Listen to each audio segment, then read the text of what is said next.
Welcome back to the Deep Dive. Today we're shifting gears a little. Usually when we look at these sources, history, mythology, even strategy, we tend to focus on the big event. The main event. Yeah, you know the drill. The crisis hits, a hero rises, the battle is fought, and then victory. The story's over. Right. We are definitely conditioned to love the climax. We love the big moment, the resolution. Exactly. But today we're doing something a bit different. We're looking at a set of sources that deal almost exclusively with what happens after the victory. After the confetti settles. We're doing a deep dive into a scriptural reflection called the vigilance of restored balance. And this specifically draws from the narrative around the Devi, the great goddess, and the Devas, and this whole concept of Dharma. And I have to say, reading it, it felt incredibly quiet. That's the perfect word for it, quiet. But it's not an empty quiet, is it? It's a heavy, meaningful quiet. Yeah, it's not an action movie. There are no huge dramatic scenes here. Yeah. But there's this underlying tension that I found almost more stressful than a battle. I think so, too. So let's set the stage for you. We're looking at the moment right after a massive cosmic victory. The threat is gone. The universe is, for all intents and purposes, saved. But the source material throws this paradox at us almost immediately. It basically says, don't get comfortable. It really challenges our whole idea of the end. I mean, the core idea here is action restored balance, but restoration is not the end. And that's the hook right there. It is. We think that once the problem is solved, the illness is cured, the project's launched, the war is won, that we're done. This text argues that restoration is actually the beginning of a much more fragile phase. Which is a pretty unsettling thought, honestly. It's like you think you've crossed the finish line and the official walks up and says, okay, great warm-up, now the marathon starts. Precisely. And to get our heads around why, we have to look at how the victory was achieved in the first place. Yeah. The text describes the Devi's action, her intervention, in a very specific way. It wasn't, some rage-filled attack. No, that really stood out to me. It says she didn't act in haste, she acted in alignment. Can we unpack that term a bit? Because usually when things are going wrong, when the cosmos feels the strain, as the text puts it, my first reaction is panic. And that's exactly what the divas, the sort of lesser celestial beings, were doing. They were panicking. They were reacting to the symptoms of the chaos. But the Devi was different. Very different. Her action was prepared by silence. The phrase it uses is, meaning had clarified intention. Meaning had clarified intention. That sounds so clinical, but in a good way, like a surgeon. That is a brilliant analogy. I mean, think about a trauma surgeon in an operating room. The patient is bleeding out. That's the chaos. Everyone else might be frantic, but the surgeon is calm. Right. They're not acting out of anger at the injury. They're acting out of alignment with their training, with their knowledge. They know exactly where to move. That's Dharma in this context. And for anyone listening who hears Dharma and just thinks of, say, duty, it's a much bigger concept here, isn't it? Oh, much bigger. Here, Dharma is the cosmic order. It's the fundamental way things should be for reality to be healthy. So the Devi isn't just fighting a villain, she's surgically removing an obstruction to that cosmic order. A restoration of health, not just a defeat of an enemy. Exactly. So she performs this cosmic surgery. The threat is gone. Dharma stood restored, the text says. And this is the point where I expected a celebration. Parade, a feast. But the scripture says the reaction does not celebrate loudly. It becomes quiet. And why do you think that is? What does that quiet signal? Well, at first I thought maybe they were just exhausted. But the more I read, it feels like reverence, maybe, or even a kind of shock. I think it's a recognition of fragility. The text is very clear. Restoration introduces a fragile phase, stability. Now, just pause on that for a second. We think of stability as a rock. Solid. Unbreakable. But this philosophy argues that stability is actually more delicate than conflict. It feels completely backwards. Conflict is loud and destructive. How can peace be more delicate than that? Well, think about it this way. Conflict is visible. It's loud. When your house is on fire, you know exactly what the problem is. You have all this adrenaline to fight it. You're hyper-focused. Okay. But stability is subtle. It doesn't scream at you for attention. It's the difference between fighting a fire and preventing mold from growing in the walls. Perfect. Yeah. Exactly. You can see the fire. You can't always see the mold until the structure is compromised. The source warns us, steadiness must be guarded. Because when the immediate threat is gone, what happens to our psychology? What happens to us? We relax. The urgency fades. We stop scanning the horizon for danger. And that's the danger zone. That's where the vigilance from the title comes in. The text is telling us that restoration isn't a permanent state of being. You don't just fix the world once and then walk away. It doesn't just stay fixed on its own. So the Devas, these beings, they understand this. They're not celebrating because they're observing. They're watching the patient in the recovery room, making sure everything holds after the surgery. Yes, they're giving the cosmos space to settle. Like if you shake a solution while it's trying to crystallize, it just won't form properly. This silences, it's the setting of the bone. And then we get to the part that I found really challenging. The Divi moves, but she doesn't move to the front to take a victory lap. She doesn't take the throne.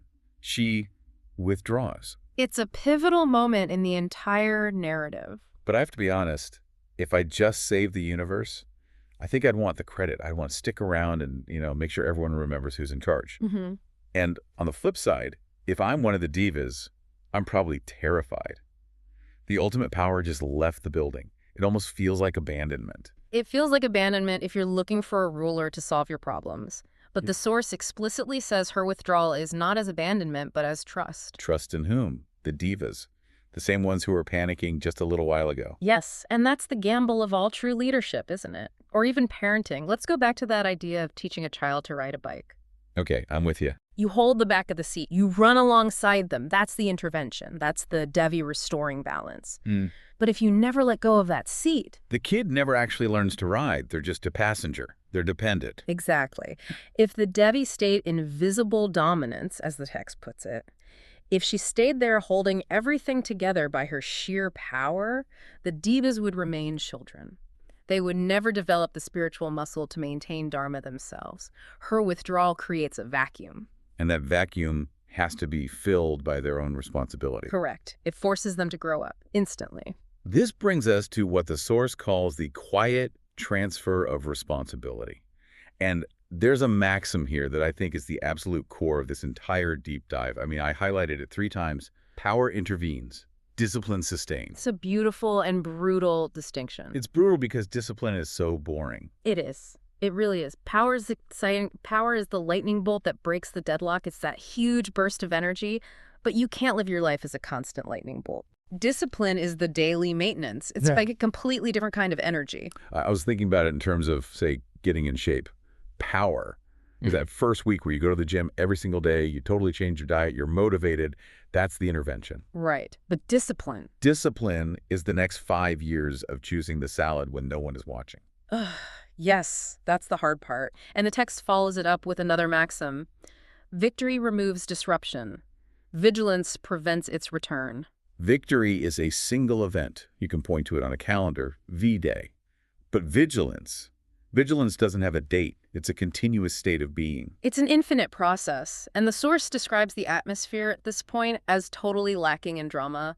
There are no loud declarations, only attentiveness. Attentiveness, that's the word. It's not paranoia. It's not anxiously looking for threats everywhere. It's just paying attention. Noticing the small shifts.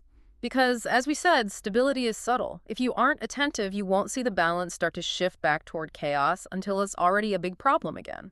It reminds me of the cosmic breath that text mentions. It says, the cosmos breathes again, not because fear has been replaced by force, but because Dharma has returned to its rightful place. It sounds like a deep, collective exhale. It is a relief, but notice, it's not the relief of falling asleep. It's the relief of alignment. It's like when your spine is out of place and every movement hurts. When it's put back in, that's a relief. But now you have to focus on good posture to keep it there. Good posture. That's a great way to think about it. The Devis realign the cosmic spine, and now the Devas have to sit up straight. Yeah. Forever. Forever. Which completely changes the central question of the story. The narrator points out that the question isn't who will act anymore. When the crisis is happening, everyone asks who's going to fight. But now the question is who will remain aware? And that is a much harder question to answer. Yeah. People line up to be heroes. We all want to be the one who acts. Yeah. But who lines up to just watch? Stay awake when it seems like nothing is happening. That is the unglamorous, vital role of the guardian of stability. The source concludes that awareness is the true guardian. And it goes even further, and this, for me, is the philosophical peak of the text. It says, stability is the true completion of action. Wait, let's pause on that. Stability is the true completion of action. So you're saying the action, the battle, isn't finished when the enemy falls. Not at all. The action is only finished when the peace that follows it holds. I mean, think about how many times in history, or even in our own lives, we've seen a victory completely dissolve because the follow-through failed. If you win the war but lose the peace, did you really win? It completely reframes how we look at success. We are so obsessed with the big turnaround story, the fix, but we rarely talk about the maintenance. Because maintenance isn't a dramatic story, it doesn't have a neat narrative arc, it's just consistency. But that consistency is what protects everything the action restored. Without the discipline of the Devi's intervention was ultimately meaningless. They're two halves of the same circle. It makes me see the Devi's withdrawal in a new light. Mm. If she had stayed, it wouldn't just mean the Divas would stagnate, it would mean her own action was never truly completed. Exactly. Her leaving is the final seal on her work. It is her saying, the surgery is done, now the healing begins. True order, true dharma, requires the participation of everyone. It requires the Divas, and by extension, us, to step up. We have to be the ones to say, I will be aware. It's empowering, but it's heavy. It places the weight of the world squarely on the shoulders of the steady people, the ones who just show up day after day. It does, and that's why the tone of the scripture is so serious. It's not pessimistic. It isn't saying doom is around the corner, but it is solemn. It treats peace with the respect it deserves by acknowledging that peace is hard work, maybe harder than war. So as we wrap up this look at the vigilance of restored balance, we've really pulled out 4 key lessons, and I want to just quickly recap them. First, restoration is not the end of responsibility. It's the beginning of a quieter but deeper responsibility. And that leads to the second point. Stability requires vigilance. It's not a passive state that you just possess. It's an active process. You don't have a safe community. You actively maintain safety. Third, true power withdraws after alignment. This is that trust piece. Knowing when to step back is as vital as knowing when to step in. It's the difference between a ruler and a guide. And finally, discipline protects what action restores. That flash of victory means nothing without the long, quiet marathon of discipline that follows. It really changes how you look at a boring Tuesday, doesn't it? You realize that a quiet day isn't just nothing happening. It's a successful day of maintenance, a small victory in itself. It is. The Divas and the Devis don't leave us with a party. They leave us with a task. They hand over the keys and say, keep it safe. And that brings us to the very end of our source material for today. We've talked about how delicate this phase of stability is. We've talked about the need for constant awareness. But the text doesn't end with a nice, neat conclusion. It ends with a provocation. It does. It leaves us with the one variable that changes everything, the one weak link in the chain. The text asks, but what happens when vigilance weakens? And that is the question you have to carry with you, because eventually eyes get heavy, we forget the crisis, we get comfortable, and that's when the cycle begins all over again. A sobering thought to leave you on. That's all for this deep dive. Stay vigilant.